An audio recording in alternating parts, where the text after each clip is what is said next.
So it's already begun for some reason.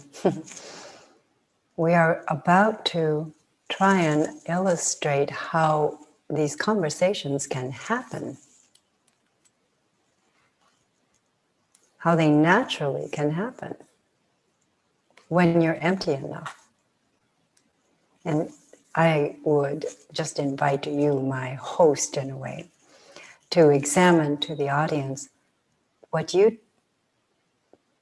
have experienced. I don't even know the word yet. What you have discerned. It's hard to actually experience this. So you discern something that doesn't feel like a mind-made up habit of conversation. It's something unique powering through. What is your experience or your consideration of what's happening? Well, first, I want to say there's been an evolution in the conversations. We've had conversations for many years.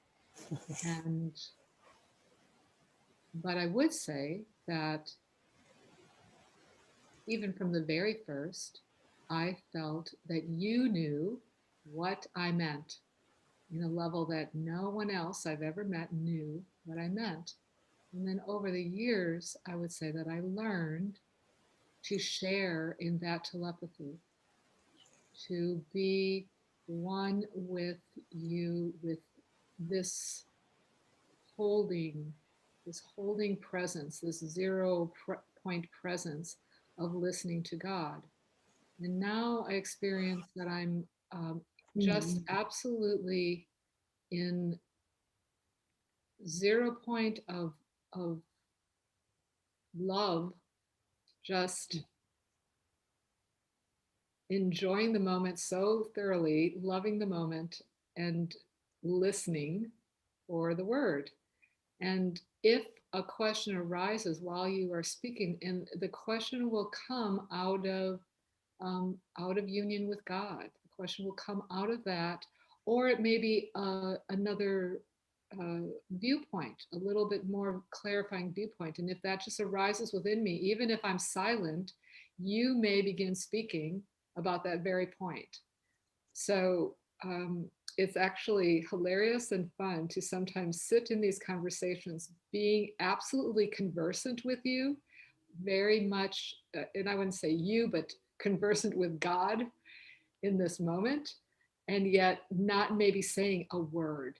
And yet I feel like I'm having the deepest conversation ever. That's exact.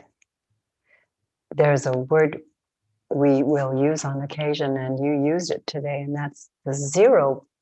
The zero, it's not a point exactly, but we might call it that pure power of not thinking, nor holding on in expectancy in some vain way.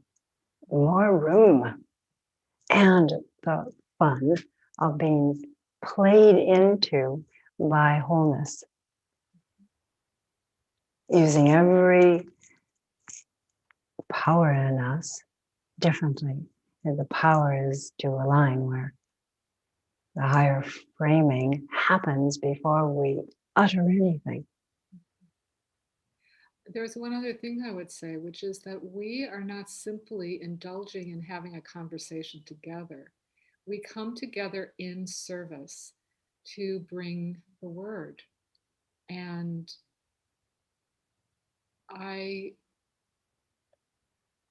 that is so freeing, to not have like sort of a dog in the fight, to not have a personal need in a way, but to just be holding that space, sort of like receiving the baby of the word coming into being, receiving the new moment. Mm-hmm. Good.